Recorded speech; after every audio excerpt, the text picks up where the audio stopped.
क्या बोलते हैं इसको? Parallel pipe. याद आया आपको? हाँ, ये पैरेलल पाइप। और जैसा मैंने बोला था, ये थोड़ा सा क्यूबॉइड का डिफॉर्म्ड शेप है। क्यूबॉइड तो नॉर्मल होता, ऐसे होता क्यूबॉइड। तो ये पैरेललोग्राम से बना है ना, बहुत मुश्किल से बनाया मैंने, पूरी ताकत लगा दी। ठीक है, तब जाके जुड़ा। मतलब ये कि वो बचपन में जो आप प्रोजेक्ट बनाते टाइम पे जो गालियाँ देते हो ना टीचर को कि यार पता नहीं क्या बनवा रहे हैं, काम आता है कभी कभार। ठीक है, तो ये पैरेलल पाइप है। इसमें ये सारी साइड्स पैरेललोग्राम है। ये 6 साइड्स हैं, 2 यहाँ की और 4 इसकी साइड की दीवारें। एक तो फ्लोर और एक रूफ और बाकी 4 दीवारें, तो 6 तो फेसेस हो गए। अब यहाँ से यूँ मिलेगा, जो यहाँ से एक डायगोनल मिलेगा, यहाँ से एक डायगोनल मिलेगा। तो ऐसे एक दीवार पे, 2 पे, 3 पे, 4 पे और 5 और 6 पे 12 फेस डायगोनल है ना। और जो आर पार निकल जाए ऐसे इधर से और इधर से, वो बॉडी डायगोनल। एक इधर से निकलेगा, एक इधर से निकलेगा। ठीक है ना। सिमिलरली एक इधर से निकलेगा और एक ऊपर से निकलेगा, है ना। तो कुल मिलाकर के वी हैव 4 बॉडी डायगोनल। ठीक है, और सेंट्रॉइड होगा बिल्कुल बीच में कहीं। सही है। अच्छा, ये तो हुआ पैरेलल पाइप। अच्छा, ये टेट्राहेड्रॉन। ठीक है, ये टेट्राहेड्रॉन है ना। टेट्राहेड्रॉन यूँ है क्योंकि टेट्रा माने 4। ठीक है ना। इसके 4 वर्टेक्स हैं। सही के 4 वर्टेक्स देखो जरा, 4 ही है क्या?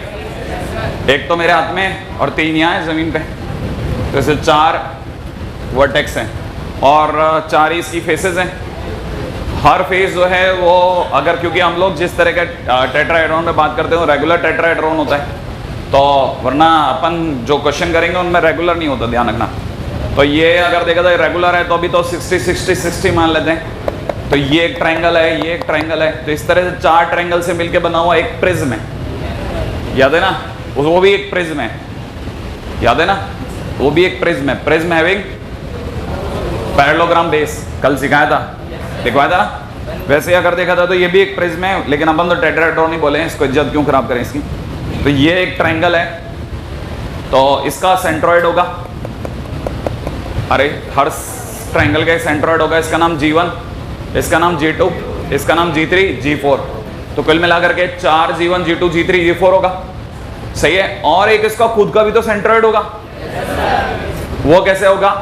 आप यहां से एक पेन डालेंगे और जहां इसका सेंट्रॉइड होगा वहां से निकाल देंगे, तो एक लाइन निकली। वो कोई डायगोनल नहीं होगी, बस एक लाइन निकली, है ना। The line connecting the vertex and the centroid opposite it. ठीक है ना। एक लाइन यहां से निकली और ऐसे ही एक लाइन इधर से इसके सेंट्रॉइड से होती हुई निकलेगी। तो वो दोनों लाइनें जहां अंदर जाकर के एक दूसरे को कनेक्ट होंगी, ठीक है ना, वहां पर उसका सेंट्रॉइड होगा। ठीक है ना भाई। और वो रेशो 3:1 होता है, 2:1 नहीं होता। वो कितना होता है? 3:1। अगर वो 3:1 होगा तो डिवाइड बाई 4 हो जाएगा। वो अभी आने वाले में we will study about that, है ना। अच्छा, अब इसमें भी आपकी काम की बातें, हालांकि मैं उसमें बताऊंगा, लेकिन याद हो आपको, जैसे अपन अगर इसकी बात करते हैं तो इसमें ये वाली साइड जो है, ये साइड देख रहे हैं आप, ये वाली साइड जिसको मैंने ऐसे इस साइड से पकड़ रखा है। ठीक है, ये वाली साइड, ये वाली जिसको मैंने यहां से पकड़ लिया, नीचे नहीं, ये ऊपर वाला दिख रहा है, ऊपर वाली साइड और ये नीचे वाली साइड अपोजिट एजेस की। याद आया? अपोजिट एजेस का मिड पॉइंट, अपोजिट एज का मिड पॉइंट और इस अपोजिट एज का मिड पॉइंट, दोनों को जोड़ने वाली लाइन का, हाँ, वो मिड पॉइंट जो होगा वो सेंट्रॉइड होगा। याद आ गया? वैसे ही ये इधर से एक बॉडी डायगोनल निकला, एक बॉडी डायगोनल यहां से निकला और एक इसके जस्ट पास वाले से निकला। दोनों का जो इंटरसेक्शन पॉइंट होगा या दोनों का जो मिड पॉइंट होगा वो भी सेंट्रॉइड होगा। ठीक है ना। तो अपोजिट एज भी है इसमें। अच्छा, इसमें अगर अपोजिट एज है तो क्या सर इसमें अपोजिट एज नहीं होगी?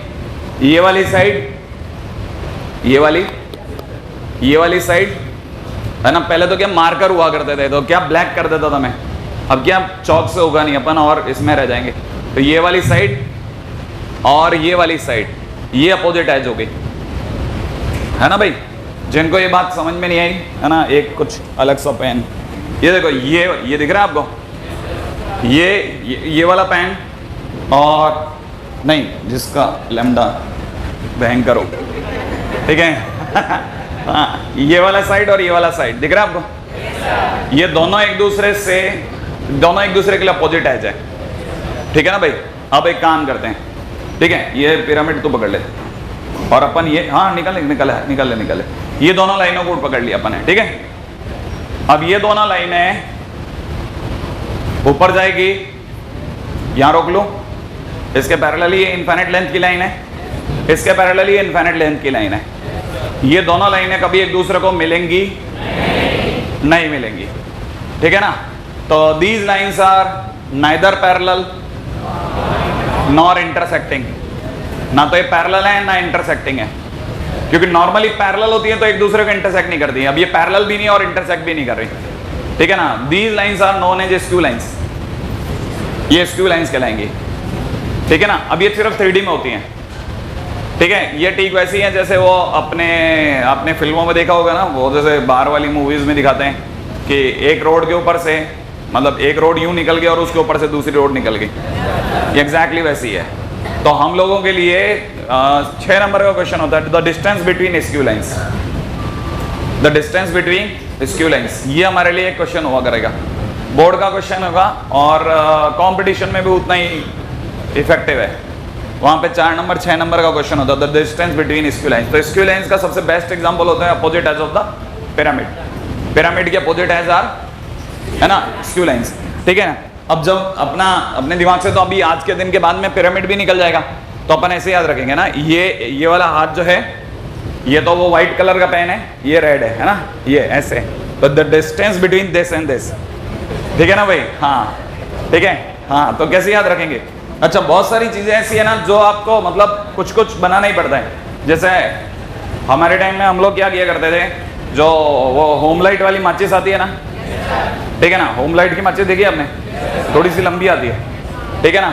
और इस अपने साइकिल का वॉल देखा, वॉल, साइकिल में वॉल होता है ना, वो जिसको खोलते ही हवा निकल जाती है, आपने देखा होगा। उसमें वो ऊपर एक ऐसा रबर चढ़ा रहता है, तो वो रबर मिल जाता था, 1 रुपए में इतना मिल जाता है वो, ठीक है ना।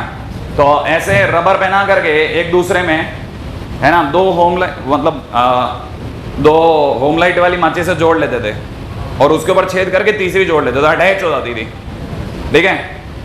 अब कुछ नहीं है, अब ऐसा अपन ने लिया बच्चों से, और वो उनकी वो जो हॉट ग्लू गन होती है ना, एक आती है आजकल एक, है ना, वो अपन ले लेते हैं, तो उसके बाद सूख जाती है वो हाथों हाथ, तो अपन ये बना लिया। अब ये क्यों बनाया, ठीक है, ताकि आप वो बार बार मैं पेन जोड़ करके दिमाग लड़ाता रहता हूँ ना, ठीक है, उससे बढ़िया ये अपने लिए काम आती रहेगी, नहीं है।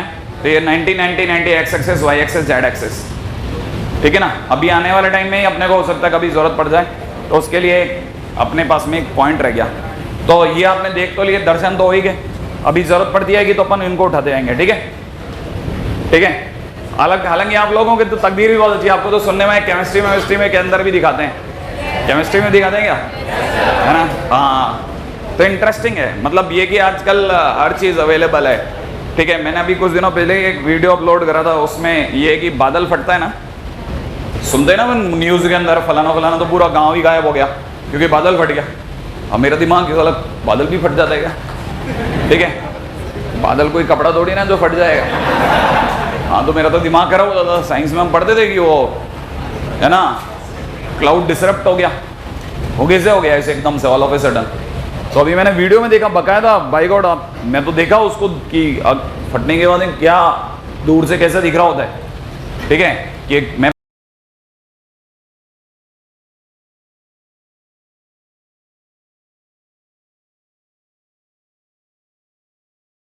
इतनी तेज बारिश, और वो भी जो मतलब घंटे भर में होनी चाहिए ना, वो 1 मिनट भी ज्यादा बता रहा हूँ, 30 सेकंड में हो जाती है। 30 सेकंड के अंदर 1-1.5 घंटे की बारिश 30 सेकंड में, मतलब एकदम से बाढ़ तो बहुत छोटा शब्द यूज कर रहा हूँ। बाढ़ आना, तो बाढ़ आने के टाइम पे तो आदमी को ये तो मिलता है ना कि देखो बाढ़ आ रही हो तो पीछे से पानी आ रहा, चलो भागो, ठीक है। यहाँ तो आपको पता ही नहीं चला, ठीक है, आपने देखा बारिश आई है, आपने मुंह दर किया, इतने पता चला आप बह रहे हो, नहीं, बारिश आई है, वही तो तो ऐसा होगा तो आपको अच्छा लगेगा, देखोगे तो। आजकल तो इतनी फैसिलिटीज हैं कि you can see each and everything from your own I कि हाँ भाई ये होता है क्या, फिजिबल है क्या। तो अब आप में से कई लोग देख सकते हैं कि अच्छा हाँ ये पिरामिड है, ये ऐसा है। अभी पिछली बार अपन ने जो बात करी थी वहां से आगे चलते हैं, ठीक है। लास्ट पॉइंट क्या हुआ था हमारा, vector equation of a line. Oh very important. क्या दिया था, एक क्वेश्चन देखिए क्या था। अच्छा, vector i cap minus j cap minus का k cap is the internal angle bisector of c vector and, हाँ भाई किया किसी ने। एक कौन कौन सा वेक्टर है, वेक्टर कौन सा है, माइनस का माइनस आई कैप प्लस का जे कैप माइनस का के कैप, ठीक है ना, is internal angle bisector of c vector and 3 i cap plus 4 j cap. यही है ना क्वेश्चन। हाँ भाई, कितने लोगों ने बनाया, अच्छा मतलब कितने लोगों ने ट्राई किया, ठीक है ना भाई। हाँ वो बनना नहीं बना तो देखो, मैं तो उसके मेरे को तो दुखता वही आदमी है जो करता ही नहीं है, बाकी किसी आदमी से मैं परेशान नहीं होता। जो करता ही नहीं है वो बहुत ज्यादा दुखता है भाई। किसी ने सोचा ही नहीं, स्टार्ट ही नहीं किया, ठीक है। वो उसने क्या सारा खेल पहले निपटा डाला। अब मान लीजिए उसको इतना भी समझ में नहीं आया कि यार ये कौन किसका एंगल बाइसेक्टर है, तो बेटा रहा बेचारा। लेकिन इसमें तो क्लियर लिखा है कि ये एंगल बाइसेक्टर है, इसका मतलब ये जरूर lambda A cap plus b cap है, और ए कौन है यहाँ, सी वेक्टर है। अब सी वेक्टर तो दिया ही नहीं सर। हाँ तो नहीं दिया तो क्या हो गया, नहीं दिया तो तू मान ले, क्या मानूं, लेकिन एक्स आई कैप वाई जे कैप प्लस जेड के कैप मान ले, और क्या मान सकता है, हाँ या ना। अब इसका सी कैप भी तेरे को दिमाग में आ जाएगा, हाँ या ना। अच्छा आगे क्या किया जाए, इसका सी कैप तो थोड़ा भयानक सा हो जाएगा ना, नहीं, या इसी को सी कैप मान लूं, इसी को सी कैप मान के लफड़ा खत्म करूं, क्या बात कह दी। कुछ लोगों ने कहा सर इसी को सी वेक्टर न मान के सी कैप ही मान लो, आपका लफड़ा खत्म। सही है भाई, ये अपना सी कैप बन गया।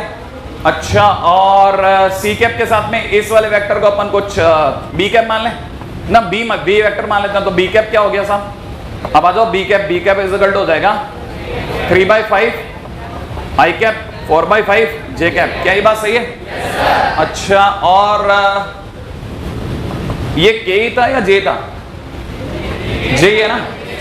अच्छा, प्लस में 0 के कैप कर दूं, क्योंकि नहीं तो ये बहुत मिस करेगा यार, के नहीं भेजा तुम लोगों ने, ठीक है। तो अपन 0 के कैप भी कर देते हैं। अच्छा, आपने सभी को ये तो समझ में आ ही गया कि lambda c cap plus b cap करने पर जो आंसर आएगा वो ये बनेगा, माइनस का आई कैप प्लस में जे कैप माइनस का के कैप, यही बनेगा ना भाई। तो आपने इसके सामने बैठा दिया।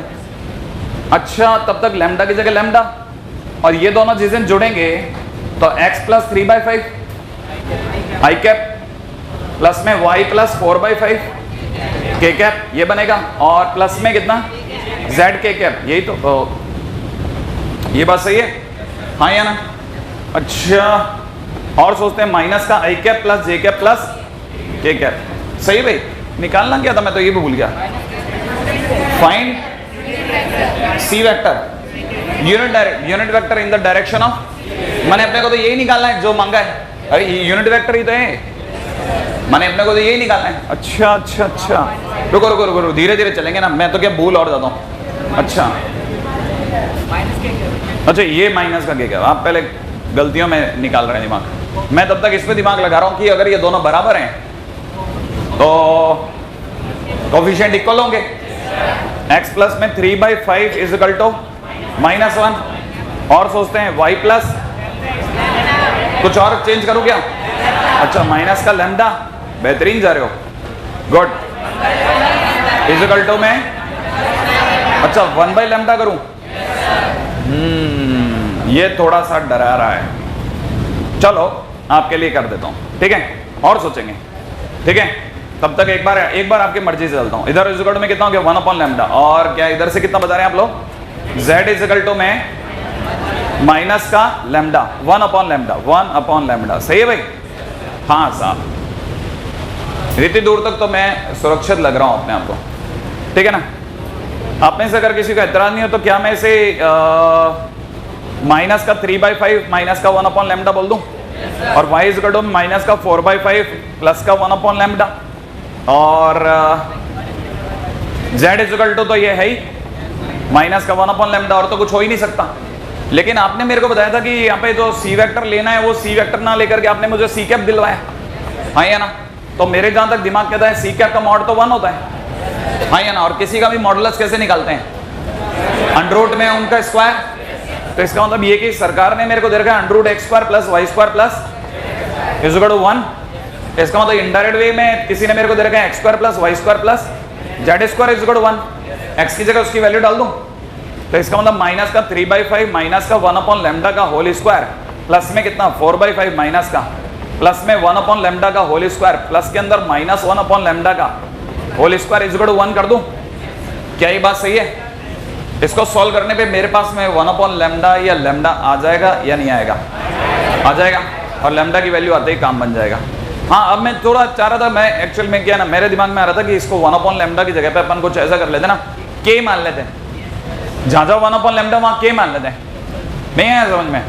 ये जैसे 1/λ को k मान लेते हैं तो कांस्टेंट में k में जो आंसर है वो 1 में लैम्डा में चेंज कर देंगे, वरना लैम्डा खेलने में थोड़ा प्रॉब्लम रह जाएगी। अभी तो क्या है, देखो अभी आपको नहीं दिख रहा, लेकिन थोड़ी देर बाद आप एलसीएम लोगे तब आपके सारे लैम्डा के एलसीएम चलने लग जाएंगे, तब आपका दिमाग खराब होना चालू हो जाएगा। तो आप एक समझदारी करना, जहां जहां 1/λ वहां k मान करके क्वेश्चन सॉल्व कर लेना। अब तो हो जाएगा, ठीक है ना? हाँ भाई, इसमें कोई प्रॉब्लम? हाँ,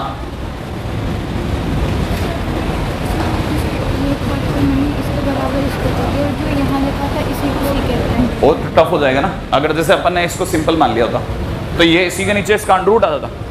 इसी के बराबर ये आ गया ना, उसी के फिर मैंने दोनों साइड मोड लगा दिया। तो मोड लगा के इसकी जो वैल्यू थी वो इसके 1 के बराबर हो जाएगी, क्योंकि इसका मोड तो 1 था। तो वहाँ से लैम्डा किधर गया? डायरेक्ट लैम्डा यहाँ है। हाँ, फिर तो वापस वहीं आएंगी तो। हाँ, पॉइंट है। हाँ भाई, आगे चलें, नेक्स्ट पॉइंट पे आ जाओ। अब मेरे को नहीं लगता कि आपके लिए इसमें कुछ भयानक वाली बात होगी, फिर भी अपन आगे चलेंगे, ठीक है?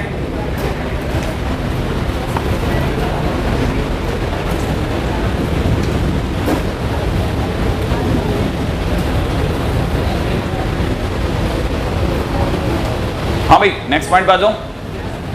पिछली बार हमारी बात हुई थी वेक्टर इक्वेशन ऑफ लाइन पे, याद आ गया होगा आपको? वेक्टर इक्वेशन ऑफ लाइन में हमने जो पहला टाइप पढ़ा था, ठीक है ना, वो ये था कि equation of line passing through, ठीक है ना, 2 पॉइंट्स। याद आया? 2 पॉइंट्स में अपन ने कोई नाम दे रखे थे क्या? किन किन से पास होने वाली लाइन ढूंढी थी अपने? एक तो ए से और एक बी से। अच्छा, अपन ऐसा लिखा था ए वेक्टर और बी वेक्टर, ऐसा ही ना? फिर अपन ने ये सोचा होगा कि भाई ए और बी को जोड़ दो पहले तो, और इस पे एक पॉइंट को छोड़ दो जिसका नाम क्या होगा?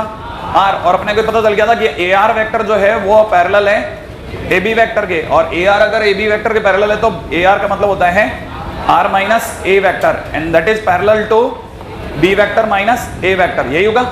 और जब भी दो वेक्टर एक दूसरे के पैरेलल होते हैं तो इसका मतलब दोनों के बीच में लैम्डा यूज होता है। तो इसका मतलब अपन ने यूज कर लिया था क्या? R vector minus A vector is equal to में lambda times B vector minus ए वेक्टर। अच्छा, ऐसा करने पे आर वेक्टर की फाइनल वैल्यू आ गई थी ए वेक्टर प्लस में lambda times B vector minus ए वेक्टर, यही तो आई होगी। ये जो कुछ भी वैल्यू आई, अब ये देखिए इसमें ना इंपॉर्टेंट क्या है, आर क्या है। अब क्या आपकी जान पहचान होनी बहुत जरूरी, जल्दी जल्दी देखो। ये आर एक चलता पॉइंट है, ये आर था ना, डॉट डॉट डॉट डॉट चल रहा था।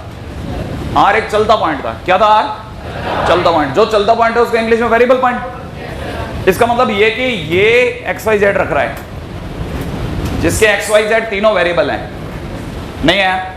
कौन सा एक्स वाई जेड रख रहे हैं? वही जो अभी सी में लिया था ना अपने, वही वाले एक्स वाई जेड जो तीनों बदल रहे हैं। नहीं है ना? अच्छा, ये ए वेक्टर क्या है? ए वेक्टर फिक्स पॉइंट है जहां से मामला शुरू हुआ। इसका मतलब ये कि लाइन के लिए एक तो हमारे को चाहिए होता है कहीं से शुरू होने वाली जगह, जो ए वेक्टर दे रहा है हमारे को, और प्लस में लैम्डा इंटू में बी वेक्टर माइनस ए वेक्टर। जब भी हम लोग एक वेक्टर में से दूसरे वेक्टर को घटा रहे होते हैं, जब भी हम लोग एक वेक्टर में से दूसरे वेक्टर को घटा रहे होते हैं ना, तो हमारे पास डी आर आने लग जाते हैं, डायरेक्शन रेशियो। अभी हालांकि हम लोग 3D में नहीं गए हैं, लेकिन आप अभी से धीरे धीरे दिमाग में भर लो, ये डायरेक्शन रेशियो दे रहे हैं। जैसे कोई भी लाइन के इक्वेशन के लिए हमारे को y equal to mx plus c चाहिए होता है ना, तो y equal to mx plus c में एक तो अब y equal to mx plus c आपके दिमाग में है, मेरे दिमाग में नहीं है। मेरे दिमाग में तो y is equal to mx plus c की जगह y minus c is equal to m into x minus 0 है। नहीं है आपको समझ में? तो आप में से कोई भी इसको देख करके समझ सकता है कि ये एक ऐसी लाइन है जो 0,c से गुजरी। y minus y1 is equal to mx minus x1 नहीं है, y minus y1 is equal to mx minus x1। याद है आपको? कहीं सुना तो आपको याद होगा वो एक ऐसी लाइन होगी जो कि x1 y1 से गुजर रही है। अगर कोई भी लाइन x1 y1 से गुजर रही है तो इसका मतलब ये कि आपको पहले तो एक पॉइंट मिलता है। जब भी किसी लाइन की इक्वेशन चाहिए होती है तो एक तो फिक्स पॉइंट चाहिए होता है जिससे वो लाइन गुजरे, और m का रोल होता है कि किस एंगल पे गुजरी। तो इसका मतलब ये कि लाइन की इक्वेशन के लिए हमेशा दो चीजों की दरख्वास्त होती है साहब, दो चीजों की दरकार होती है। कौन कौन सी दो चीजों की? एक तो फिक्स पॉइंट दे दो मेरे को और एक स्लोप दे दो। ये तो 2D में। और वेक्टर में हमें किन दो चीजों की जरूरत होती है? एक तो फिक्स पॉइंट की और एक dr की। dr कौन बनेगा? जिसके पैरेलल लाइन होगी।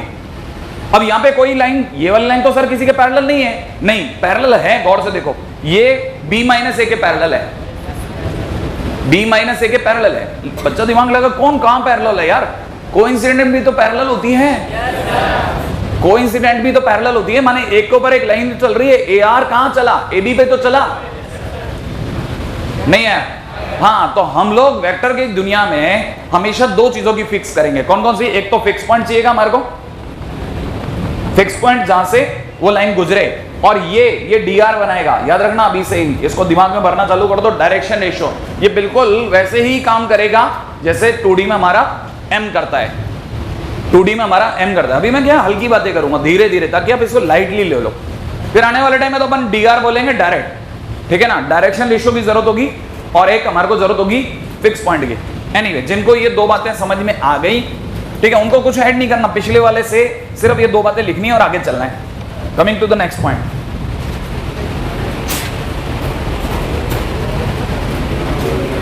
लिख लिया?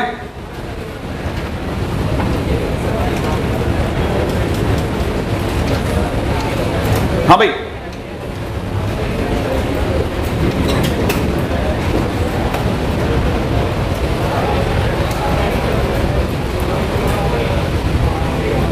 वेक्टर इक्वेशन ऑफ लाइन के बाद में, हाँ भाई, इसी का सेकंड पॉइंट है, टाइप 2 माने बी, है ना भाई? लिखेगा फटाफट से। Vector equation of the line passing through, vector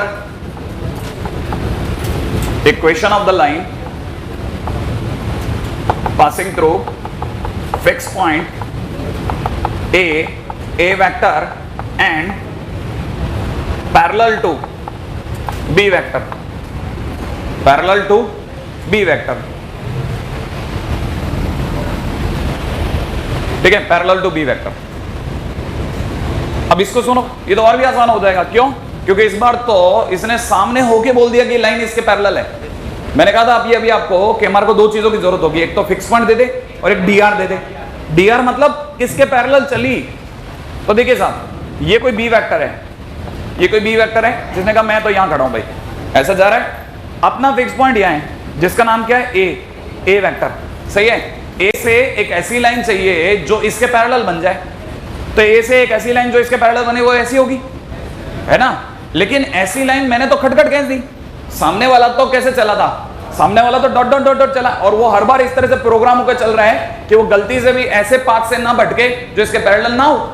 वो तो हमेशा इसके पैरेलल चला, डॉट डॉट डॉट डॉट। और लेट से इस स्टेज पे पहुंचा, तब तक हमने देखा कि जो AR का लोकस है वो और B वेक्टर एक दूसरे के पैरेलल आ रहे हैं। तो मुझे तुरंत समझ में आ गया कि AR vector is parallel to B vector. क्या ये बात सही है?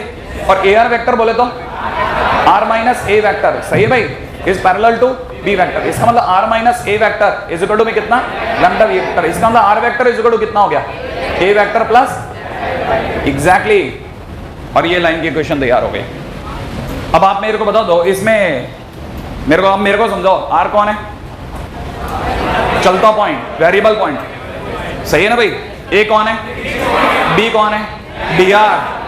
dr जिसके पैरेलल कहानी बनेगी, सही है? R कौन है?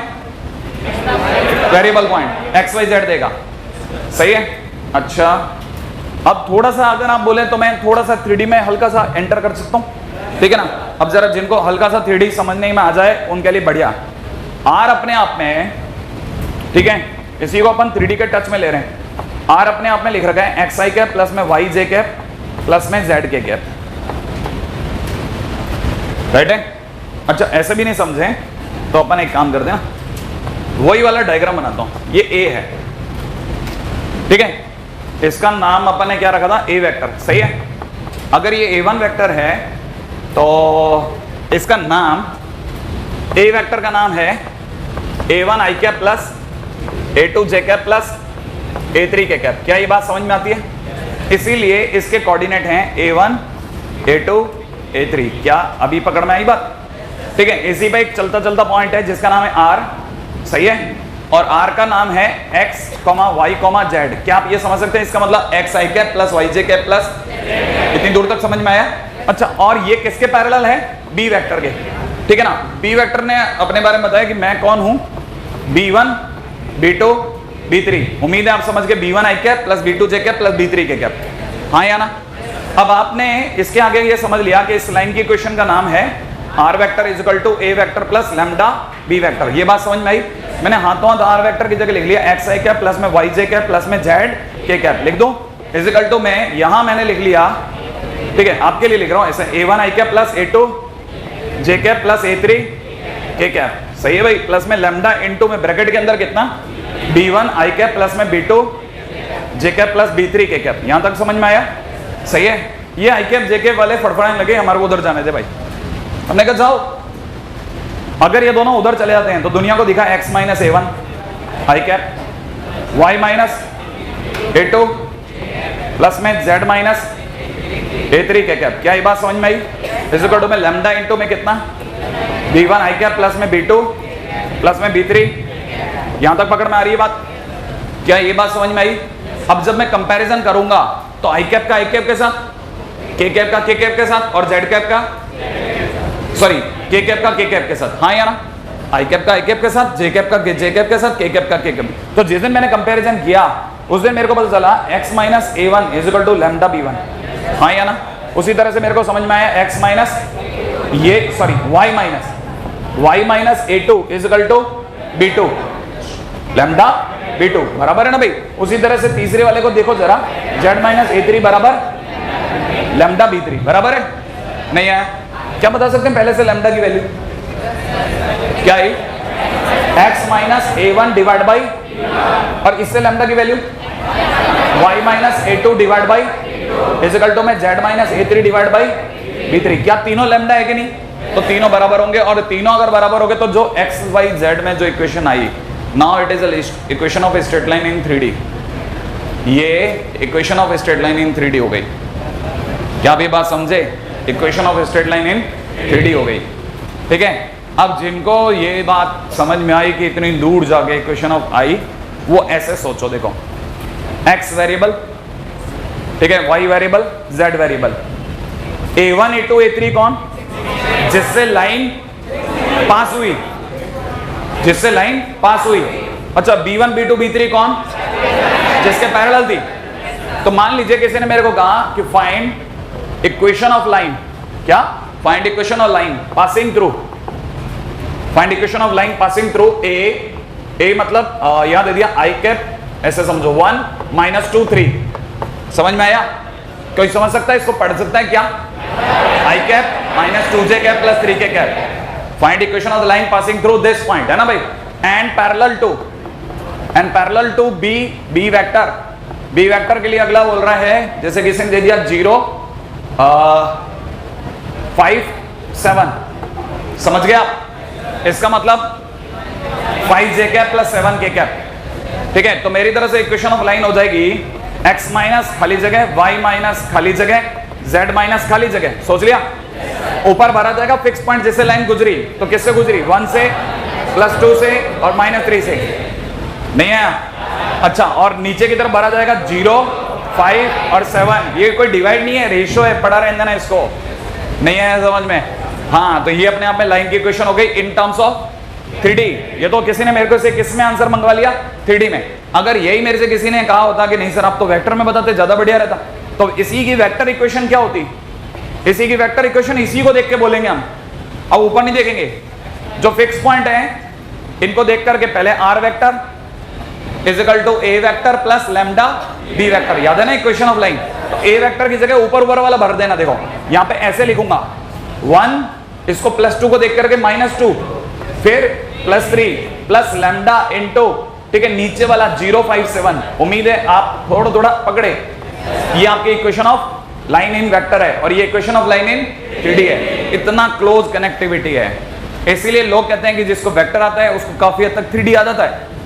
ठीक है, अब मेरे को जल्दी से समझाइए कि अगर किसी ने equation of line x - 1 divide by 2, y - 2 divide by 3, z + 4 divide by 9 दे दिया, तो वेक्टर इक्वेशन ऑफ लाइन बोलेंगे r vector is equal to 1 2 plus में लैम्डा 2 3 9।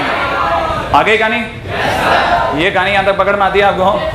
ठीक है, हालांकि थोड़ी बहुत रायता फैलाने वाला है, लेकिन देखते ही सही हो जाते हैं बेटे। ठीक है, ये कहानी यहां तक पकड़ में आ गई, ये तो मुश्किल नहीं है ना। तो वेक्टर इक्वेशन ऑफ लाइन दुनिया का सबसे आसान काम है, दुनिया तो सबसे पहले इक्वेशन ऑफ लाइन इजी। अच्छा मेरे को जल्दी वापस बता दो, एक बार और पूछ लूं, आर कौन? वेरिएबल पॉइंट, बोले तो एक्स वाई जेड, ये जिससे लाइन गुजरी या स्टार्ट हुई है ना भाई, जिससे लाइन पास हुई या स्टार्ट हुई है ना, और ये जिसके पैरेलल है डी आर, भूलेंगे तो नहीं? हाँ भाई चलिए अब ये कॉपी कर लें।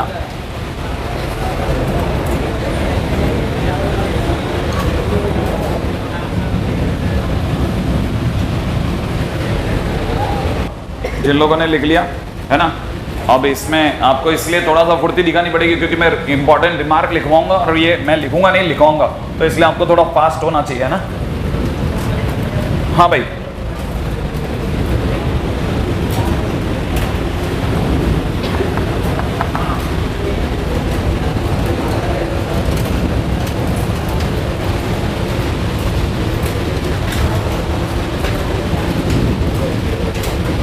रेडी है ना, लिखिएगा रिमार्क के अंदर फर्स्ट रिमार्क, इफ LAB, ठीक है, इफ LAB माने लाइन AB है ना, और यहाँ R vector is equal to में लैम्डा, सॉरी गलत लिख दिया, R vector is equal to A1 A2 A3 plus lambda B1 B2 B3, सही है। If LAB R vector equal to this, then LAB passes through fixed point A1 A2 A3, then it is passing through fixed point A1 A2 A3, लिख लिया। आगे चलिएगा, and parallel to line B1 B2 B3, पहला और काम का point lock कर दें, सेकंड पॉइंट पे आ जाओ। ठीक है, सेकंड पॉइंट में लिखेगा, और धीरे लिखें,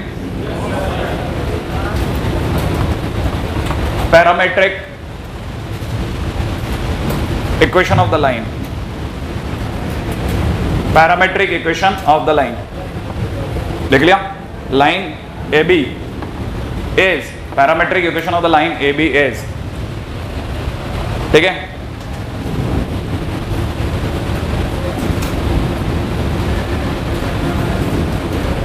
A1 बड़े पहले देख लेना, देखो A1 यहां से लिया प्लस लैम्डा B1, ठीक है, comma A2 plus lambda B2, ठीक है, कॉमा A3 यहां से लिया प्लस लैम्डा B3, ठीक है, parametric equation of the line. पहले आप लिख लो फिर समझाता हूं क्या चीज है। ये अपने आगे के क्वेश्चंस का सबसे इंपॉर्टेंट पढ़ा हुआ है, क्योंकि ये तो बहुत जल्दी आ जाता है बच्चे को, आना जिसको आना होता है खट समझ में आ जाता है। ये है दूसरी ऐसी चीज जो उसको ये समझाना पड़ता है बस कि ये इंपॉर्टेंट क्यों है, क्योंकि जैसे अपन को याद है, अपन जैसे 2D के अंदर अचानक कोई पॉइंट मानना होता है, 2D के अंदर अचानक कोई पॉइंट मानना होता है तो अपने को रटा होता है ना H, के याद आया? वैसे ही है ना, अगर भाई वेक्टर में अचानक कभी किसी जगह पे कोई पॉइंट मानना होगा ना तो हम ये पॉइंट मानेंगे। नहीं आया? थोड़ा दिखने में डरावना लगेगा, लेकिन ये काम बहुत सॉलिड करता है, और इतना सॉलिड करता है कि बड़े से बड़े क्वेश्चन को ढेर कर देता है। आईआईटी फैन है इसका, आईआईटी बहुत यूज करता है, बात बात पे यूज करेगा।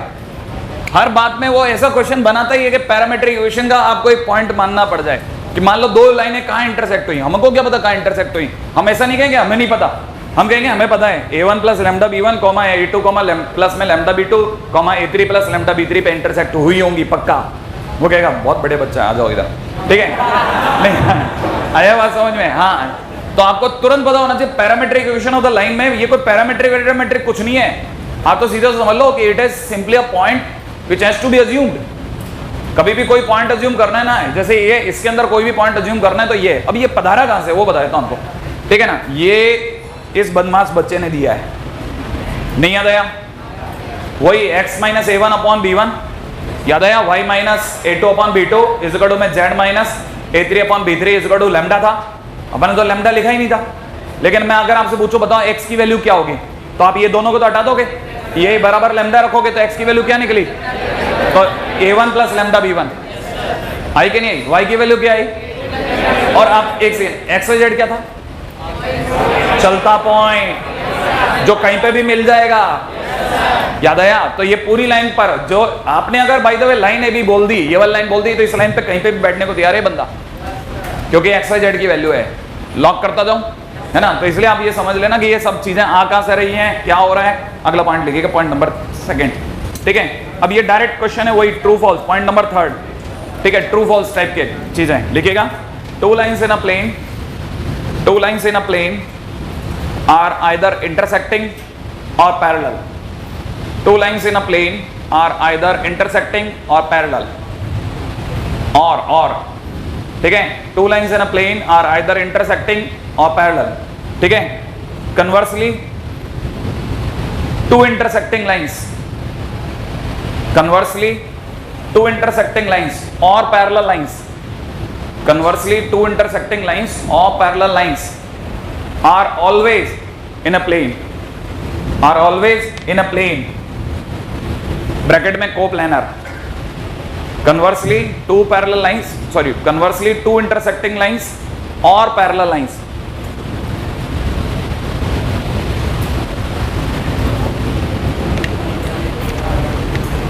are always in a plane. Are always in a plane. Bracket के अंदर कोप्लेनर। भाई सीधी सी बात है, देखो एकदम से मैं मान लो इस प्लेन के अंदर मान लेते ये रहा प्लेन, ठीक है? मैं इसमें किसी को बोलूँ कि मैं एक लाइन खींच रहा हूँ, दूसरे बच्चे को बोलूँ तू कहीं पे भी लाइन खींच दे, तो कैसी भी लाइन खींचेगा ना, दो ही तरह की लाइनें होंगी, या तो वो इसे नॉन पैरेलल खींचेगा या पैरेलल खींचेगा, इसके सिवा कुछ नहीं कर सकता। और दो लाइनें अगर भाई नॉन पैरेलल नहीं है तो आगे जाके कहीं तो इंटरसेक्ट करेंगी। तो इसका मतलब ये कि प्लेन के अंदर खींची की दो लाइनें हमेशा या तो इंटरसेक्टिंग होगी या पैरेलल होंगी, इसके सिवा तीसरी कोई लाइन नहीं होती।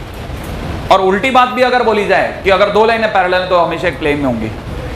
अब यहाँ पे कई बच्चे अटक जाते हैं, सर ये कैसे पता कि आपको हो सकता है प्लेन में ना हो? तो जैसे मान लो ये लाइन नीचे होगी तो तो पन्ना यूं चिपका दूंगा ना मैं, नहीं आया? कहानी पकड़ में आ गई आपको?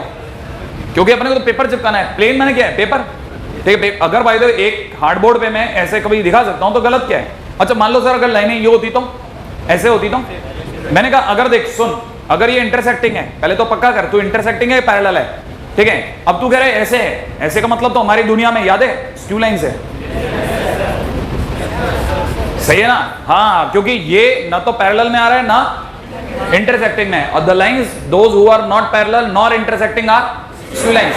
तो स्क्यू लाइंस तो नॉन पैरेलल, वो नॉन कोप्लेनर होंगी, वो तो पक्का है। लेकिन अगर इंटरसेक्टिंग लाइन है, अगर दो लाइनें एक से जुड़ करके चली हैं, मान लो ये जैसे ये दो लाइनें, ये दो लाइनें इंटरसेक्टिंग है या इंटरसेक्ट कर गई कि नहीं कर गई? ये दोनों लाइनें इंटरसेक्ट करी कि नहीं करी? तो मैं क्या एक पेज पे नहीं चिपका सकते इन्हें? इसका मतलब ये कि हमेशा दो लाइनें हमेशा कोप्लेनर होती हैं, दो लाइनें हमेशा कोप्लेनर होती हैं, दिमाग लगाना।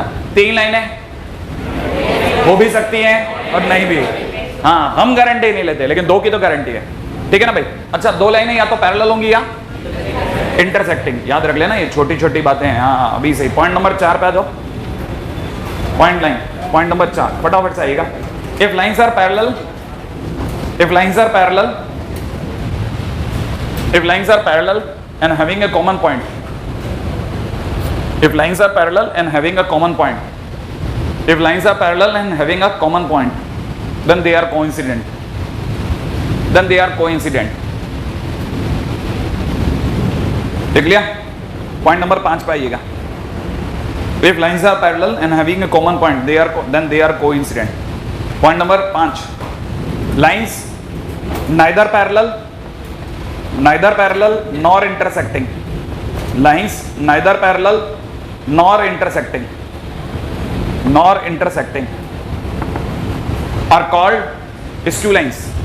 Lines neither parallel nor intersecting are called skew lines, and they are always non-coplanar.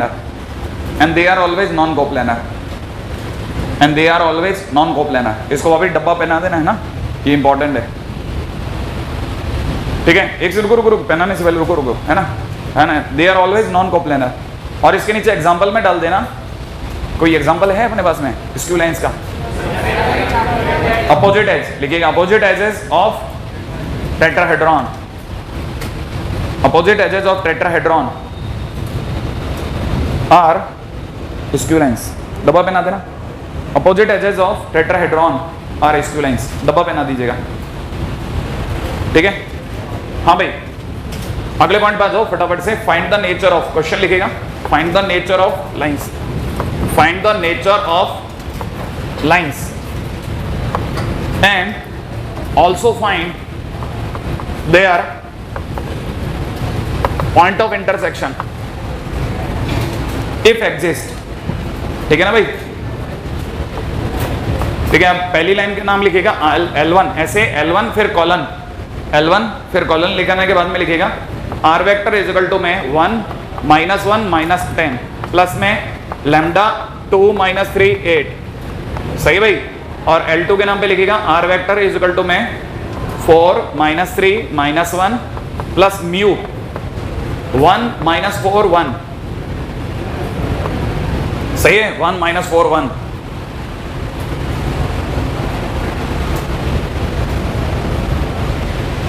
हाँ भाई, लिख लिया. अब अपने को ये पता करना है कि इनकी नेचर क्या है. ये अपने आप में पैरेलल है या, ठीक है ना. नेचर का मतलब होता है, सामने वाला ये पूछ रहा है, यहां पे आप लिख लीजिएगा पैरेलल है या इंटरसेक्टिंग. क्वेश्चन में ये पूछना चाहता है भाई. ठीक है ना भाई? क्वेश्चन में ये पूछना चाहता है whether it is a parallel lines, whether it is a set of 2 parallel lines और अ इंटरसेक्टिंग लाइन. तो सबसे पहले पैरेलल और इंटरसेक्टिंग पता करने के लिए दोनों के डीआर पे नजर डालिए. ठीक है ना? सबसे पहले क्या करना होता है? Check DR. ठीक है ना भाई? तो आपने अगर ध्यान से देखा तो आप यहां पे देख के जवाब दे सकते हो कि 2/1. ये 2/1 दिखा आपको? 2/1. और यहां से दिखेगा माइनस का 3 डिवाइड बाय माइनस का 4. क्या ये दोनों इक्वल है? ये दोनों इक्वल नहीं है. सो दे आर नॉट पैरेलल. सही है भाई? ये दोनों पैरेलल तो नहीं है. तो सर इंटरसेक्टिंग होगी. May be intersecting. स्क्यू भी तो हो सकती है ना. पैरेलल तो नहीं है, इंटरसेक्टिंग है कि नहीं है वो अभी चेक करते हैं. ठीक है ना? अब ये तो हुआ पहले. सबसे पहले पैरेलल कैसे चेक करते हैं? पैरेलल चेक करते हैं डीआर मिला करके. मान लो अगर डीआर ऐसा होता कि 2/1, यहाँ पे भी 2/1, यहाँ पे भी 2/1 आ जाता, तो मेरे को पता चलता ये दोनों तो पैरेलल हैं. नहीं है समझ में? सबसे पहले चेक करते हैं पैरेलल है या नहीं है. कैसे चेक करते हैं? डीआर से. ठीक है ना भाई? तो पहला पॉइंट होता है चेक डीआर. ठीक है. अब ये तो हुआ, यहां से मेरा स्टेटमेंट निकल गया. सो दे आर नॉट पैरेलल, माने पैरेलल तो नहीं है. अब पॉइंट नंबर 2 पे आता हूं कि पैरेलल नहीं तो फिर इंटरसेक्टिंग वगैरह है कि नहीं है. ठीक है. इसके बाद को यहां चेक करते हैं. Now check second point. Now check intersecting और स्क्यू लाइंस. अब ये चेक करना है कि इंटरसेक्टिंग है कि स्क्यू लाइंस है. यहां तक की बात तो समझ में आ रही है ना? अब इंटरसेक्टिंग और स्क्यू लाइंस चेक करने के लिए सुनो मेरी बात. क्या करते हैं? दोनों लाइंस के पैरामेट्रिक कोऑर्डिनेट नोटिस करो. ठीक है ना? तो parametric coordinates of L1 and L2 ये लिख रहा हूं मैं. L1 का पैरामेट्रिक कोऑर्डिनेट मैं लिखता हूं. ठीक है. 1 + 2 लैम्डा. सोच लिया? कॉमा -1 -3 लैम्डा कॉमा -10 प्लस का 8 लैम्डा। सोच लिया, ये तो अपना पहला L1 आ गया। अब L2 के पैरामेट्रिक कोऑर्डिनेट पा दो। L2 के 4 प्लस म्यू और कॉमा -3 -4 म्यू। श्योर है? और लास्ट कोऑर्डिनेट आया -1 प्लस म्यू। श्योर?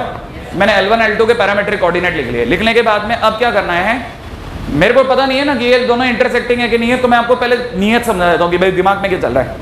देखो दिमाग में चल रहा है कि मैं तो ये मान लेता हूँ कि ये इंटरसेक्टिंग है, मैं तो ये ज्यूम कर लेता हूँ कि भाई ये इंटरसेक्टिंग है ना? नहीं आया समझ में?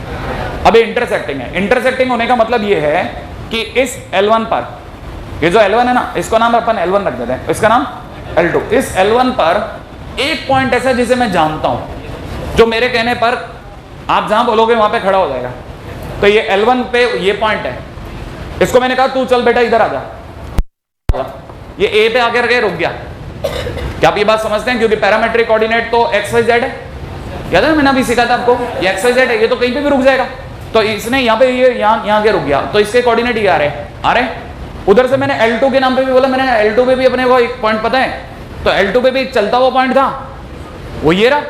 उसको मैंने कहा तू भी A पे आके खड़ा हो जा। अगर तुम दोनों वाकई में एक दूसरे पे कोइंसिडेंट हो रहे हो तो मुझे अभी पता चल जाएगा।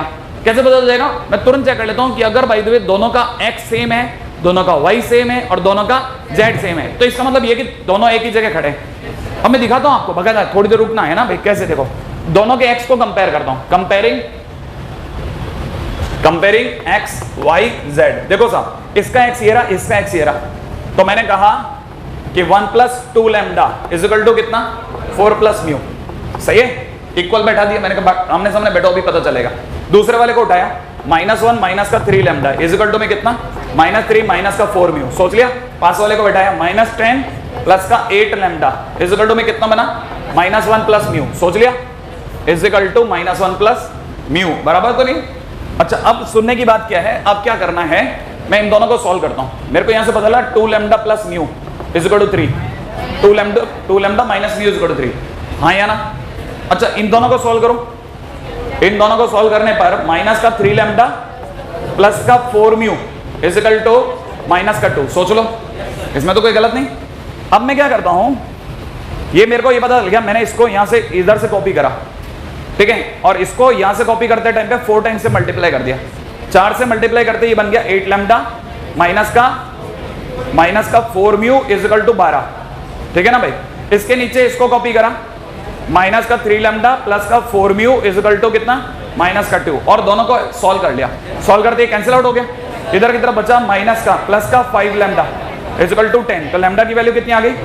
2। अब ये लैम्डा की वैल्यू 2 डालता हूं। लैम्डा की वैल्यू 2 डालते 4, ठीक है ना भाई? तो mu is equal to 4 minus 3 बोले तो 1। तो म्यू की वैल्यू कितनी आ गई? 1।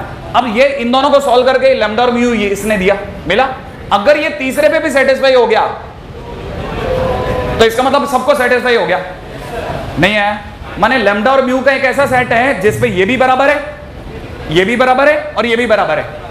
अगर लैम्डा और म्यू की वैल्यू जो इन दोनों ने दी वो अगर तीसरा भी सेटिस्फाई हो गया तो इसका यही तो मतलब समझा जाएगा ना गणित में कि लैम्डा और म्यू पर ये भी बराबर है, क्योंकि इन दोनों के इक्वल होने से ये लैम्डा आया और इन दोनों के इक्वल होने से ये लैम्डा आया।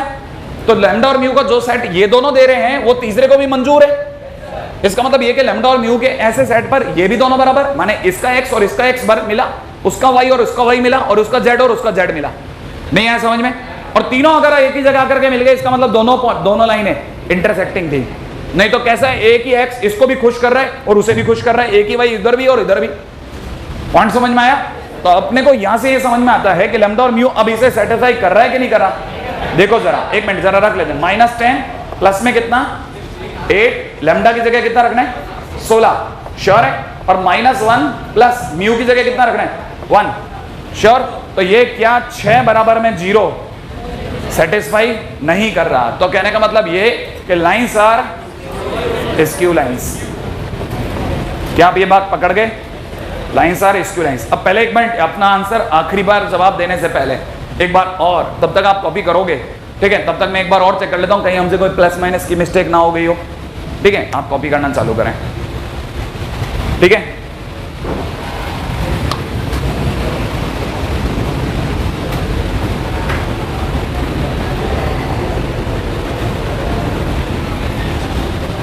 1 माइनस 1 माइनस 10, 2 माइनस 3 8, अगली लाइन है 4 माइनस 3 माइनस 1 1। हाँ देखो अपने से क्या चमत्कार हुआ है, बहुत छोटा लेकिन मंजूर हो जाएगा। ये वाला 7 है बस, ठीक है भाई। एक मिनट जरा, इसको 7 होने पे कितना फर्क पड़ रहा है ये देख लें जरा, जल्दी से बताना 7 होने पे क्या क्या फर्क पड़ा। इधर तो कोई फर्क नहीं पड़ा, ये तो रेशो मिला ही नहीं, पैरेलल तो थे ही नहीं। इधर क्या फर्क पड़ेगा, 1 प्लस 7 म्यू हो गया, हाँ या ना, तो आखिरी वाले सेट में 7 म्यू हो गया नहीं है, और 7 म्यू होते इधर 7 हो गया, और ये 6 बराबर 6 हो गया। इसका मतलब लैम्डा और म्यू का सेट इसको सेटिस्फाई कर गया। सेटिस्फाई करते ही ये लाइन अचानक से इंटरसेक्टिंग लाइन हो गई, तो कहना मतलब लाइन्स आर इंटरसेक्टिंग लाइन, ठीक है ना। Lambda set of lambda and mu given by first two equations satisfying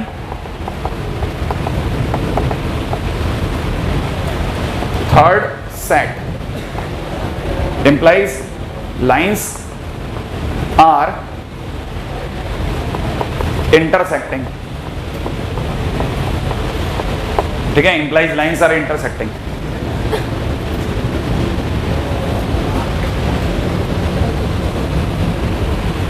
आप लोग काफी उधर नहीं बैठते ना, आड़े में कैसे देख लेते हो आप।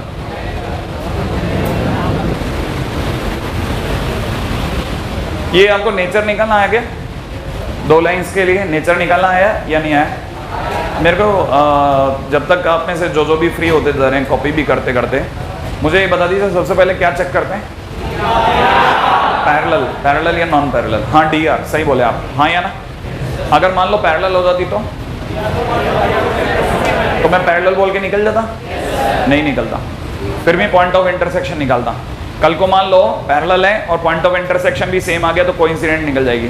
मैं पैरेलल पे टिक मार करके आऊंगा और नीचे कहीं D ऑप्शन में कोइंसिडेंट दिया होगा और मेरी वर्ड लग जाएगी। नहीं आया समझ में। इसका मतलब ये कि लाइन वाले 4 ऑप्शन लेकर के चल सकते हैं, कौन कौन सी, इंटरसेक्टिंग, पैरेलल, स्क्यू और कोइंसिडेंट। समझ में आया। हाँ, तो ये चौथी लाइन पे भी दिमाग लगा के रखना। कई बार ऐसा हो सकता है कि आप थोड़ा जल्दबाजी में रह गए, ठीक है, सोचा तो बहुत अच्छे से लेकिन वर्ड कहीं वहां लिखी थी, कोई बात नहीं। अच्छा चलो DR चेक करने के बाद इंटरसेक्शन पॉइंट कैसे चेक करते हैं, एक तो ये बताओ पहले, एक से धीरे धीरे कौन बताएगा कि सर मुझे समझ में आ गया है, इतना सा काम है। हाँ बताओ तुम, अच्छा है चलो लास्ट से आ जाएगी। तो सबसे पहले पैरामेट्रिक कोऑर्डिनेट लिखे दोनों के, फिर कंपेयर किया किसको, दोनों के x को, दोनों के, फिर दोनों के, इससे हमारे को लैम्डा और म्यू में कितनी इक्वेशन मिलेंगी,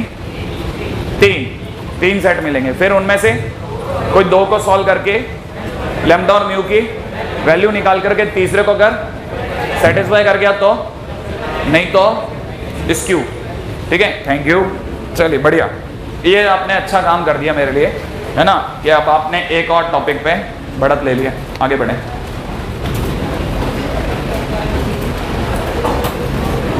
हाँ भाई फटाफट लिखिएगा। अगला, जिन लोगों ने ये लिख लिया नेचर ऑफ लाइंस, है ना, वो एक और काम कर लें, नेचर ऑफ लाइन लिखने के बाद में ए लिख लेना, ठीक है ना। इससे ही है उस तरह के एक टाइप का फर्स्ट क्वेश्चन हो गया। अब सेकंड क्वेश्चन में आते हैं, ठीक है। सेकंड क्वेश्चन दे रहा हूं, बी L1 के नाम पे फटाफट लिखेगा, R vector is equal to lambda 3 minus 1 1, ठीक है भाई। L2 के नाम पे दिया है colon, R vector is equal to में 2 0 0 प्लस म्यू ब्रैकेट में दे रखा है -6 2 एंड -2, ठीक है भाई। सी L1 फर्स्ट नंबर पे दिया है 0, R vector is equal to 0 0 2 plus lambda 3 2 1, और L2 के नाम पे दिया है R vector is equal to 3 2 5 plus में म्यू 6 4 2, ठीक है भाई। और डी एक तीसरा लाइन का सेट भी दिया है, R vector is equal to -3 6 0 plus lambda -432। ध्यान से अभी आपने देख लिया ना, मैंने एक गलती से 7 को 1 पढ़ लिया था, स्टोरी बदल गई थी, है ना, इसलिए आप थोड़ा ध्यान से कॉपी करना, मैं भी उतना ही ध्यान से कॉपी कर रहा हूँ, ठीक है। और एक बार दोबारा चेक भी कर लूंगा। R vector is equal to -207 plus में म्यू टाइम्स -411। हाँ भाई, ये मैंने आपको 3 अलग अलग लाइनें लिखवा दी हैं, ठीक है। एक अभी चेक करना आपने, ठीक है, और फर्स्ट ही चेक करोगे आप, है ना। पहले आप अभी के अभी चेक कर लो फटाफट से, तब तक मैं देख लेता हूँ। लेमडा 3 - 1 1 200 -6 2 -2 002 321 325 642 -360 -432 -207 -411 बराबर है। हाँ जी साहब, फर्स्ट चेक करिए आप किस तरह की लाइन है, बताइए। देखो जरा, पैरेलल है या कोइंसिडेंट है? कोइंसिडेंट है, देखा चेंजेस आ रहे हैं, फिर आप ध्यान नहीं दे रहे मतलब।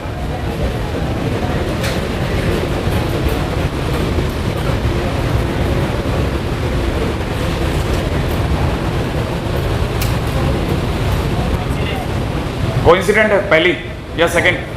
सेकंड पैरेलल है, कोइंसिडेंट है? कोइंसिडेंट नहीं निकली क्या? कितने लोगों ने बना लिया सेकंड? अरे पैरेलल आगे गया सेकंड, कोइंसिडेंट किसी के आइए क्या सेकंड? कोइंसिडेंट पैरेलल ही आइए, कोइंसिडेंट 5 वाला। हाँ भाई, क्या ही तुम्हारी पैरेलल? इसकी पैरेलल आई है, पैरेलल या कोइंसिडेंट? पैरेलल पक्का। पीछे कितनी आई तुम्हारी? करी नहीं है वो, तू धीरे कब से हो गया? हाँ भाई, कितने आई करी? पैरेलल आई, पक्की बात, पैरेलल आई है। अरे पैरेलल ही है, डोंट वरी। हाँ पैरेलल ही है, कोइंसिडेंट नहीं है। डोंट, वो तो आपको क्या है चमकाने के लिए, आप ज़्यादा पैरेलल कर रहे थे ना, तो अपने को एक आदमी मिल गया जिसने कोइंसिडेंट बोल दिया, ठीक है, तो अपने कोइंसिडेंट का नाम ले ले। तो आप में से कई लोगों को दोबारा चेक करा, ठीक है, एक बार और चेक कर लिया। अच्छा, नहीं तो आपने तो क्या याद है, आपने पहले कैसे उड़ा दिया था लिखते ही पैरेलल है। मैंने कहा यार इतना तेज, हाँ सुपरमैन, याद है अपने कभी आप 13 में आना। ऑड लग रहा है सर, अबे ऑड लग रहा है मतलब क्या है? मेरे को आज तक नहीं पता चल पाया कोई फंक्शन ऑड है कि इवन है, देखते ही तेरे को ऑड लग रहा है सर। अबे कैसे लगता है ना? वैसे ही अपने यहाँ 12th में भी आ गई होगी, वो सिद्धि प्राप्त होगी। सर पैरेलल लग रही है। अबे कैसे पैरेलल लगती कैसे? ठीक है, अच्छा आप में से किसी ने अगर भाई जो इसका पहले वाले का DR चेक कर लिया, 3 डिवाइड बाय -6 -1 डिवाइड बाई 2 और 1 बाई -2। अच्छा ये तीनों बराबर आ गए। अच्छा तो आपका पैरेलल का तो वहीं आपका सीट पड़ गया होगा। अच्छा फिर आपने पैरामेट्रिक कोऑर्डिनेट निकाले या ऐसे ही? हाँ 3 लैम्डा माइनस लैम्डा और लैम्डा, और अगले वाले का आ गया 2 - 6 म्यू और 2 म्यू और -2 म्यू। श्योर है भाई? अच्छा फिर 3 लाइनें खींच लो, 3 लैम्डा इज इक्वल टू में 2 - 6 म्यू और minus lambda is equal to 2 mu और इधर से lambda is equal to -2 mu. अरे वाह, ये दोनों तो मैच कर गए। ठीक है, फिर ये तीसरा वाला और कर जाए, इसको इसमें क्या करना है, लैम्डा की वैल्यू रख दूं क्या? तो माइनस का 6 म्यू सही है नहीं है? अरे चमत्कार होता दिख रहा है मेरे को कुछ। 2 - 6 म्यू उड़ा दूं? पहली बार इतिहास में 0 इज इक्वल टू 2 प्रूव है, ठीक है, जो कि फिजिबल। हाँ माने लैम्डा और म्यू की कोई भी वैल्यू फिजिबल नहीं है, क्योंकि लैम्डा और म्यू के भरोसे ही ये गड़बड़ हुई है, तो दोनों को अलग कर दिया गया भाई। ठीक है, माने no set of lambda comma mu is possible. सही है ना भाई? कहने का मतलब ये कि लैम्डा और म्यू का कोई सेट पॉसिबल नहीं है जिसके लिए ये तीनों इक्वल आए, हाँ कोइंसिडेंट आए, for which lines L1 and L2 have common point, implies parallel lines। सही है भाई? अच्छा anyway आगे बढ़ते हैं। जिन लोगों का ये बन गया, अब ये बाकी दो तो आप घर से कर लेना, ठीक है ना? पैरेलल अगली वाली लग तो रही है लेकिन अब पैरेलल नहीं आएगी, पक्की बात। एक बार अगर पैरेलल आ गई तो फिर पैरेलल नहीं आएगा, फिर एक कोइंसिडेंट आएगा। ऐसा पैरेलल आ गया दोबारा से? पता नहीं, मेरे पास में नहीं है अभी तो, है ना? अब इसका आंसर नहीं है।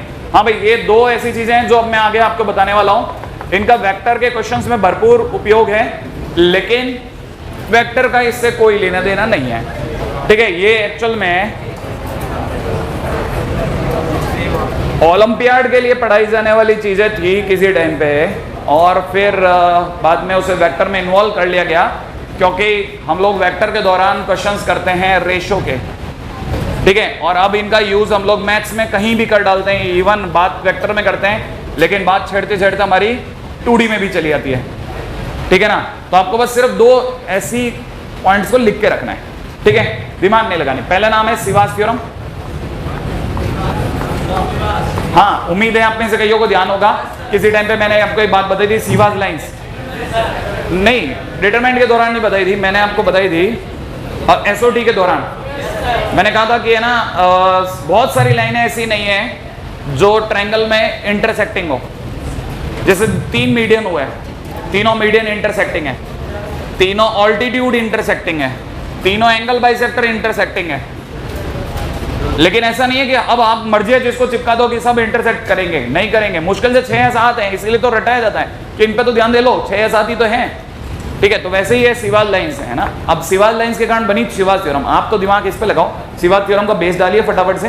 बेस में लिखेगा 3 सीवियन लाइंस, 3 सीवियन लाइंस, ठीक है? सीवियन, अरे CEVIAN, सीवियंस, ठीक है भाई? 3 सीवियंस lines AD, BE and CF are concurrent, ठीक है ना? AD, BE and CF are concurrent। एक सेकंड, इससे पहले कि अपना दिमाग बिल्कुल घूम जाए, कौन आ गया कहां से आ गया, है ना? थोड़ा सा डायग्राम वायग्राम बना लेते हैं ताकि आपसे सीख जाऊं मैं। ये देखिए साहब, ऐसा है, ये ए रहा, ये रहा बी, ये रहा सी, है ना? ए के सामने डी को बैठा रहा हूं, ये लाइन आई, ठीक है ना भाई? एडी आ गया, एडी मार्केट में आ गया, नहीं आया? अच्छा, वैसे ही अपन लोग इधर भी किसी को ले लेते हैं, बी ई, ये वाला पॉइंट का नाम बी ई रख देता हूं, सही है भाई? और इसी पॉइंट से अपन एक और पॉइंट निकाल लेते हैं, एफ। सोच लिया? हाँ, अब यहां देखना, ये तीनों एक ही पॉइंट में मिल गई, ठीक है ना? उसके मिलने से हमारा कोई लेना देना नहीं, हमारे को तो सिर्फ ये लिखना है 3 cevian lines AD, BE and CF are intersecting if लिखने के बाद, अब यहां पहले इफ लिखने के बाद वापस आ जाना, क्या लिखा है? कॉन्करेंट इफ, क्या कुछ और लिखवा है? नहीं, 3 cevian line this are concurrent if, बस इफ के बाद इधर आ जाओ। अब मेरे पास आ जाओ ना, मैं वही तो बोल रहा हूं। इफ के बाद क्या है, जरा ध्यान से देखना मैं जो बोल रहा हूं। AF upon FB, AF upon FB into BD upon DC। सोच लिया आपने? BD upon DC। आगे सुनो, बाद में 1 मिनट, बाद में मौका दूंगा मैं अलग से 2 मिनट किसके। CE upon EA, CE upon EA, सही है, इज इक्वल टू 1। याद रहेगा आपको? उम्मीद है दिख गया। आप अपने बना सकते हैं ऐसा फूल, बस आपका आंसर आ जाएगा, ठीक है? लिख लो CE अपॉन EA। हाँ, लिखते लिखते बोल सकते हो आप, कोई तकलीफ नहीं। CE अपॉन EA, ये सीवियन लाइंस का है ना, ये मेथोडोलॉजी अपने लिए क्वेश्चन करने के दौरान बहुत काम किए है, ठीक है ना? अब जिन्होंने ये लिख दिया उनके लिए अगला है मेनलॉज थ्योरम।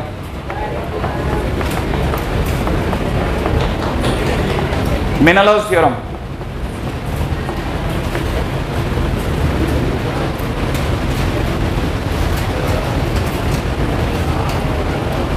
हाँ भाई,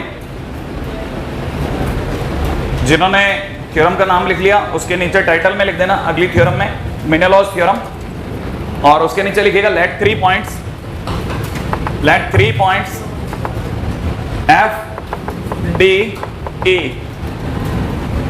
lies, let 3 points FDE lies respectively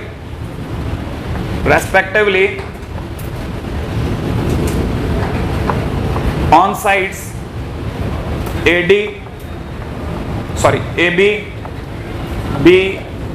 BC and AC, AB, BC and AC of triangle ABC.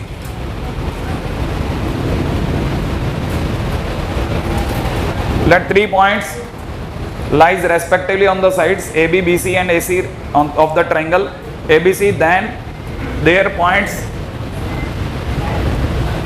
ये क्या लिखा है यार, then these lines are, ये कुछ गलत दिख रहा है पता है, then the points are collinear, लिखने वाले ने क्या बकवास लिख दिया, then the points are collinear, नहीं दिमाग ही घूम जाता है पता है, बच्चा ऐसे लिखते लिखते अचानक मेरे को लगता है एकदम से कहाँ पहुंच गया, किधर ट्रांस में पहुंच गया, कहाँ चला गया, then the points are collinear, ठीक है, हाँ अच्छा कोई बात नहीं, आप तो लिखेगा then these lines are collinear, ठीक है, then these lines are collinear, let 3 points FD lies respectively on the side AB, BC and AC of the triangle ABC, then points are collinear. एक मिनट रुको, एक second, अरे आपके दिमाग में नहीं आएगा, आपके दिमाग में चल रहा है कि अपन कुछ बोल लें, मेरे दिमाग में चल रहा है कि मेरे पास में इसका सही भी तो होगा, ठीक है, गलत ही क्यों लिखे हैं, क्योंकि ये तो मेरे को इस पे एक बहुत शानदार क्वेश्चन पूछना है आपसे, वो क्वेश्चन से पहले मैं एक बार थियोरेटिकली बुकिश लैंग्वेज ही लिखवाने में दिमाग लगा रहा हूँ, क्या आपके दिमाग में वैसे ही है, क्योंकि एक बार अगर आपको, हाँ भाई देखो अब ये बिल्कुल अलग ही दुनिया में था शायद, ठीक है, पूरा उड़ा दो आप, पूरा उड़ा दो, बिल्कुल पागल आदमी था क्या, मैंने कहा ना, मैंने ये इसने लगता है उस समय वो हुलुलु हो गया था इसका, ठीक है ठीक है, हाँ दिमाग कहीं और पहुंच गया, वो देखे ना गोलमाल 3 में अचानक जॉनी लीवर हुलु हुआ ऐसे आगे लिखेगा इफ ए लाइन कट्स, क्या मैं इसीलिए मैं कह रहा था मेरे को एक बहुत अच्छा क्वेश्चन पूछना, बड़ा इंटरेस्टिंग क्वेश्चन पूछना है, आप दिमाग लगाना, आपका दिमाग, लेकिन मेरे को लगता है कि ये बदमाशी किसी ने सिखा दी होगी, तो शायद बच सकते हो आप। If A line cuts sides, if A line cuts sides BC, CA and AB, BC, CA and AB of triangle ABC, BC, CA and AB of triangle ABC at DEF, BC, CA and AB at DEF, then, ठीक है, then के बाद में मैं बाद में बताऊंगा, ये पड़ा आपका ट्राइंगल, ठीक है, एक लाइन उठाओ, ये रहा A, ये रहा B, ये रहा C, एक लाइन उठानी है और आपको BC, CA और AB पे DEF दिखाना है, शो करो आप, एक लाइन कट कर रही है, हाँ, और ये बताना नहीं है किसी को, आप ही हीरो बनना, जिसको आ जाए दिमाग में हाथ खड़ा कर देना कि सर अपने दिमाग में आ गया, एक लाइन कट कर रही है तीनों लाइनों को, स्ट्रेट लाइन है, हाँ स्ट्रेट लाइन, करो करो करो, देखो जिसके आ जावे, DEF करके 3 पॉइंट नहीं है, इसीलिए तो मैं इसके पीछे पढ़ा था, इतनी अच्छी थ्योरम है क्योंकि इसमें पहला पॉइंट ही, अगर उसकी वो लैंग्वेज में क्या पढ़ा था वो तो बकवास थी, ये है मस्त चीज, एक लाइन ने तीनों को कट करना है, रुको रुको रुको, थोड़ा टाइम दो, दिमाग तो लगा लेने दो इनको, एक लाइन तीनों को कट कर रही है DEF पे, हाँ आप सोचोगे ट्रायंगल सर थोड़ा सा ऐसा एक्यूट, एक्सट्रीम एक्यूट ले लेते हैं, ठीक है, क्या मालूम 179 डिग्री ले लेते हैं सर ऊपर का एंगल,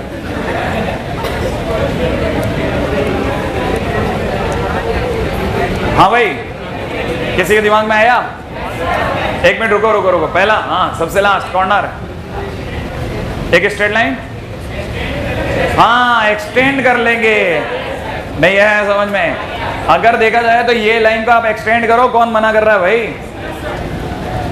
एक लाइन कट तो करेगी, नहीं करेगी क्या? एक लाइन मस्त कट कर रही है। ए बी, ये तो वेक्टर की दुनिया है ना, तो ए बी अपने पैरेलल उठ जाएगा। एक लाइन ने ट्रायंगल एबीसी की तीनों लाइनों को कट करा, एक को कहां जाके कट करा? आउटसाइड, एक्सटीरियर कट मारा है, और दो को इंटीरियर कट मारा है। तो हो गया ए बी। अब मेरे को पॉइंट बताते जाओ, क्या क्या था? ए बी सी, सी ए और ए बी पे। बी सी पे कौन सा पॉइंट था? डी। बी सी पे डी ई एफ था ना?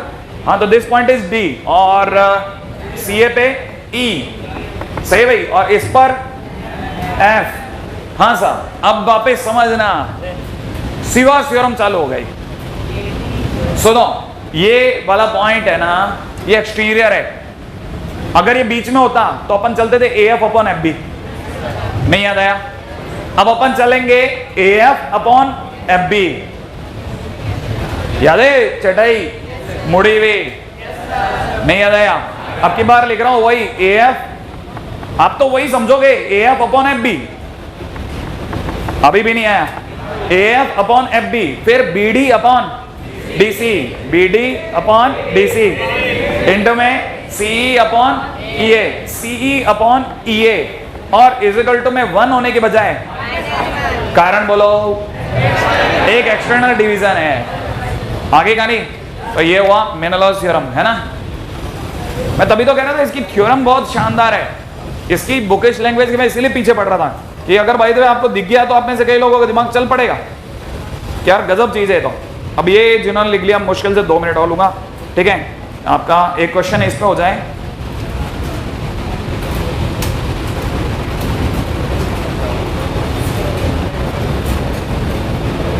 हाँ भाई, लिखिएगा, इन ए triangle ABC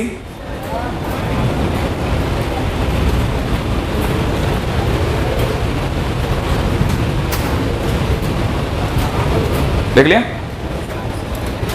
in a triangle ABC, D divides BC, D divides BC, D divides BC, D divides BC in ratio 3:2, सही भाई, in ratio 3:2, and E divides, E किसको divide करता था अपना? E divides A C in ratio 3:1। आगे लिखेगा, the line A D and B E, line A D and B E meet at H, capital H, and C H meet and CH meet AB and CH meet AB at F, at capital F. Find ratio in which F divides AB. Find ratio in which F divides AB. काम है खड़क से triangle, खड़क से triangle आ गया होगा। देखो जल्दी से triangle बनाओ, ठीक है? ट्रायंगल बनाने के बाद पहली लाइन का पीछा करो। D कहाँ है? BC पर। D एक पॉइंट ले लो BC पर 3:1 के रेशो में। नाम लिख लो फटाफट ABC, 1 सेकंड की भी देर नहीं लगानी, ठीक है ना भाई? D लिख लिया, कहां पे लिखा? BC पर। अरे इतना हल्का काम दे रहा हूं, D लिखना है, BC पर 3:1 का दिखाना है, दिखा दिया। अगले नंबर पे आ जाओ, E लेना है एक पॉइंट AC पे, एक पॉइंट ले लो AC पर, जिसका रेशो लेना 3:1। पहले वाला तो 3:2 है, सॉरी 2 लिख लेना, और अगला वाला 3:1। अब 3:1 समझदारी से लिखना, ठीक है? ये मेरी जिम्मेदारी नहीं है आप कैसे जा रहे हो, समझदार व्यक्ति जानता है उसको कैसे जाना है। हाँ भाई, अब AD और किसको मिलाना था? B को मिला लो, AD और B मिले, उस पॉइंट का नाम क्या रखना था? H रख दिया। अब C को H से मिलाओ और आगे बढ़ाओ, C को H से मिलाया, पॉइंट का नाम H रखो, जल्दी से AD और BE वाले पॉइंट का जहां पे दोनों मिले, मिला, आंसर आने को होगा दोनों के मिड पॉइंट का, दोनों के मीटिंग पॉइंट का नाम देखो। जिन्होंने बिल्कुल नहीं चलाया उनको पहले बता देते भाई ट्रायंगल बनाना था, ठीक है, और बीसी पर एक पॉइंट लेना था डी जो 3:2 में डिवाइड करता, और एक पॉइंट लेना था सी एसी पर, क्या नाम था, ई, और किस रेशो में, 3:1। रुकना है अभी मैं ये होल्ड पे, ये 3:1 होगा कि 1:3 होगा, अभी बोलूंगा नहीं, अभी नहीं बोलेंगे, अभी बस दिमाग लगाऊंगा। पहला काम एडी मिलाया, बी मिलाया, रेश इस जगह का नाम एच रखा, अगले ने कहा सी एच को आगे बढ़ाने पर ए बी को एफ पे कटेगा, सही है भाई, 3:1। अरे आंसर बोल रहे हो आप लोग, अच्छा ये 3:1 सही है क्या, या सही है 1:3? 1 यहां लिखो, श्योर है, क्योंकि लाइन का नाम एसी है, ध्यान से, लाइन का नाम एसी है, सीए नहीं है, तो एसी होने पे 3:1 नहीं होगा, 1:3 होगा। एसी लाइन को ई पॉइंट ने डिवाइड करा है, ए से सी की ओर जाते हुए, नहीं है? देखो अभी जिनका आंसर आ रहा है मिला लेते हैं, अब भी पता चल जाएगा। क्या ये सीवियन लाइन से क्या, हाँ या ना? अरे सीवियन लाइन से, क्योंकि एक ही पॉइंट पाके मिली कि नहीं मिली, तो भाई सिवास थ्योरम। क्या कुछ गड़बड़ हो गया? नहीं, अब मेरे को समझा तो दो, लेना क्या था, रेशो क्या लेना था, A F upon F B multiplied by, अरे बोले नहीं, B D upon D C multiplied by C upon E A is equal to 1। अब बताइए A F upon F B तो शायद निकालना था, A F upon F B multiplied by B D upon D C की जगह 3/2 multiplied by 1/3 C E upon E A is equal to 1/3, उड़ा दो, तो अपने पास में A F upon F B is equal to में 2:1, सही है? हाँ भाई, ये अपना काम नक्की। वैसे भी आपको हल्का सा आइडिया हो ही गया होगा, कई बच्चों ने बदमाशी से उसको समझ लिया होगा कि इसको 1/3 लेना है, 3/1 लेना है ना, जैसा सही बैठे सर वैसा ही लेना था। अच्छा, तो ये तो अपना काम हो गया। मैंने कल के दिन आपको काम दिया था, है ना, मैं आपको काम इसलिए थोड़ा थोड़ा बढ़ाता जा रहा हूँ कि बढ़ो आगे। आज के दिन पे, पिछली बार तो पता है मैं जबरदस्ती दे रहा था काम मिलने के लिए जगह तो मिले। चैप्टर तो अब उठना चालू होगा जब डॉट प्रोडक्ट चालू होएगा। एक्सरसाइज 3 में क्वेश्चन नंबर 8 करना है, क्वेश्चन नंबर 8 करना है ना भाई। ये अपने लिए आज का पहला काम हुआ। अभी भी मैं पता है 1-2 पॉइंट से और रह जाता हूँ। क्वेश्चन नंबर 8, ठीक है,